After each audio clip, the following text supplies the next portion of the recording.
Au nom du Père et du Fils et du Saint-Esprit. Amen. La paix de Jésus soit dans votre maison, sa paix et sa joie. Alléluia. Nous lisons le Saint-Évangile selon Saint Jean, chapitre 7, versets 1 à 30, on va dire, parce qu'il y a de nombreux... C'est complexe, les versets indiqués sont dans la parole d'aujourd'hui, c'est compliqué. Donc, on va essayer de lire ça le plus simplement possible. Façon de parler. Après cela, Jésus resta en Galilée, passant d'une place à l'autre. Il ne voulait pas circuler en Judée. Les Juifs cherchaient à le tuer. La fête des Tentes, une des fêtes juives, était alors toute proche. Et ses frères lui dirent: ne reste pas ici, monte en Judée, tes disciples là-bas ont besoin de voir les œuvres que tu fais. On ne se cache pas quand on veut être connu. Avec tout ce que tu fais, tu dois te montrer au monde. En réalité, ses frères non plus ne croyaient pas en lui. Jésus leur dit: l'heure pour moi n'est pas encore venue, tandis que pour vous c'est toujours le moment favorable.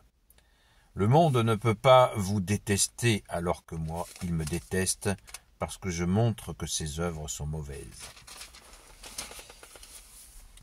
Vous pouvez monter pour cette fête. Moi, je ne monte pas pour cette fête parce que mon heure n'est pas encore venue. Telle fut la réponse de Jésus et il resta en Galilée.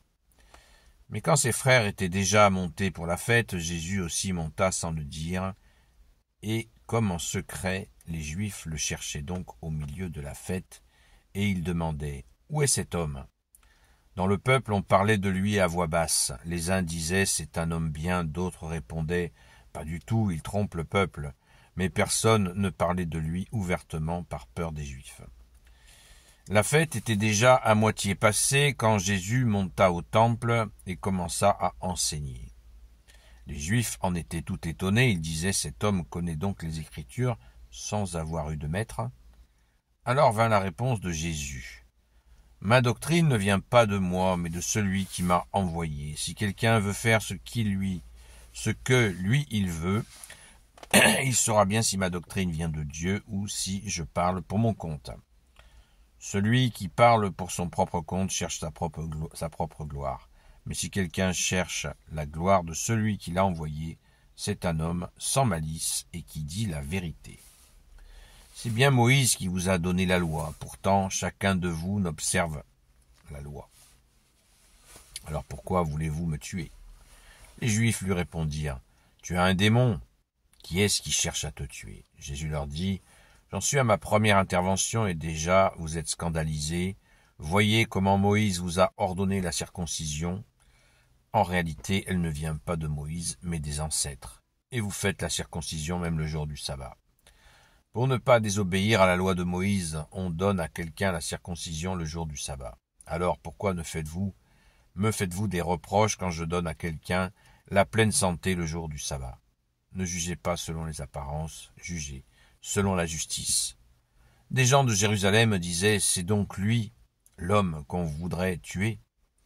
Et maintenant il parle ouvertement, on ne lui dit rien. Nos chefs auraient-ils vraiment reconnu qu'il est le Messie? Pourtant nous savons bien d'où il est, alors que pour le Messie, personne ne sait d'où il sortira. C'est pourquoi Jésus enseignait dans le temple, éleva la voix et déclara: vraiment vous me connaissez et vous savez d'où je suis. Je ne viens pas de moi-même, j'ai été envoyé par celui qui est vrai, mais celui que vous ne connaissez pas. Par celui que vous ne connaissez pas. C'est lui qui m'a envoyé, et moi, je le connais, parce que je viens d'auprès de lui. On aurait voulu l'arrêter, mais personne ne mit la main sur lui, parce que son heure n'était pas encore venue. Dans la foule, beaucoup crurent en lui, car il disait: quand le Christ viendra, fera-t-il davantage de miracles que cet homme? Les pharisiens étaient au courant de tout ce qu'on disait dans le peuple à propos de Jésus. En accord avec les pharisiens, les grands prêtres envoyèrent la police du temple pour l'arrêter. Jésus dit alors, je suis avec vous pour très peu de temps encore. Ensuite, j'irai vers celui qui m'a envoyé. Vous me chercherez, mais vous ne me trouverez pas, car vous ne pouvez pas venir où je suis. Aussitôt les Juifs se demandèrent, où veut-il aller? Que nous puissions pas le trouver. Pense-t-il visiter ceux qui ont émigré vers le monde? Pense-t-il visiter ceux qui ont émigré vers le monde grec et prêcher également aux Grecs? Qu'est-ce qu'il a dit? Vous me chercherez, vous ne me trouverez pas, vous ne pouvez pas venir où je suis. Wow! J'ai poursuivi, j'ai pas pu résister, j'ai poursuivi jusqu'au verset 36. C'est assez saisissant, cette lecture, cette espèce de chasse à l'homme. Hein, il n'y a pas d'autre mot. Hein. Et Jésus passe au-dessus parce que son heure n'était pas venue. C'est assez insupportable, je trouve personnellement. Mais Jésus en est passé par là, il n'a pas peur, ni des conseils étranges de ses frères. Alors ses frères, qui sont ses frères? Puisqu'on nous dit que ses frères lui disent non, n'y va pas. C'est assez étrange. Ce conseil où ils lui disent de se manifester. En réalité, ses frères non plus ne croyaient pas en lui. Eh bien, c'était certainement le moment où des apôtres doutaient de Jésus. Encore des doutes. Mais Jésus leur dit qu'il n'y va pas à cette fête des tentes, et finalement il y va. Peut-être était-ce une précaution pour ne pas mettre en porte-à-faux ceux qui le suivaient, qui auraient pu être arrêtés eux aussi, je ne sais pas. Mais c'est intéressant à noter que Jésus, il va cette fois seul. Il va dans ce lieu seul où il sait que la tension va monter avec ceux qui avaient déjà pour projet de le tuer. Ça nous est dit d'entrée au verset 1. Il ne voulait pas circuler en Judée car les Juifs cherchaient à le tuer. Donc déjà, c'était cette espèce de slalom que fait Jésus. Il y va pas, il est présent. Et quand il est présent, il les escagasse. Il leur dit ce qu'ils ne veulent pas entendre. Et c'est très fort, c'est très fort. Rendons grâce, les amis. Notre Seigneur Jésus n'a peur de personne. Et je trouve que ce descriptif montre toute cette description sur le lien que Jésus dit qu'il ne vient pas de lui-même. Il annonce. Et les gens du peuple se sentent. Vous vous rendez compte, si ces gens avaient reconnu le Messie, on peut imaginer la chose. Si les gens avaient reconnu, les religieux avaient reconnu Jésus, comment ça se serait passé? Le peuple était prêt, les œuvres étaient là. Les œuvres, c'est les miracles. Tout ce qu'a fait Jésus, c'était là. Et ça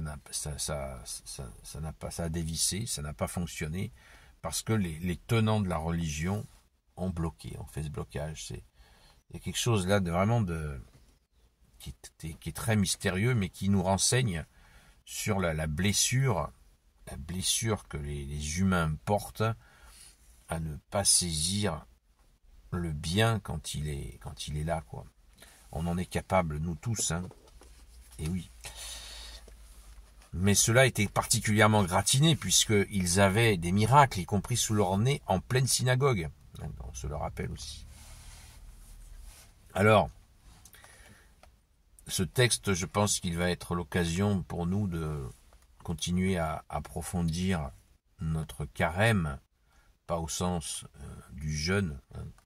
Il y en a qui font une fixette sur le jeûne, alors que là, c'est vraiment ce que Jésus a dit, hein, les deux phrases de la feuille de route du carême que Jésus a donné. Convertissez-vous et croyez en la bonne nouvelle. Là, la foi est vraiment en jeu. La conversion aussi, c'est cœur, ces cœurs malades. Alors, on a tous un cœur malade, plus ou moins malade. Et Jésus est le seul médecin en général, et particulièrement le médecin du cœur. Tout ce qui vient de mauvais vient d'un cœur malade, nous dit Jésus dans la liste de ce qui salit l'homme, dans l'Évangile. Alors on peut estimer aisément que tout ce qui est bon vient d'un cœur bon. Donc Jésus, s'il te plaît, donne-nous un cœur guéri, afin de donner du fruit. Donc, je pense que ce texte, certains le trouveront certainement un peu long, mais cela nous montre bien que la dureté, la fermeture du cœur, c'est pas une solution, ce qui ne veut pas dire de rentrer dans un état de béat, neuneux, c'est pas du tout ça. On donne pas de la confiture au cochon, mais voilà, il faut rester ouvert à toi Jésus, le cœur ouvert à Jésus, et puis bien sûr être vigilant de façon à aimer comme Jésus veut qu'on aime. Merci Jésus, alléluia.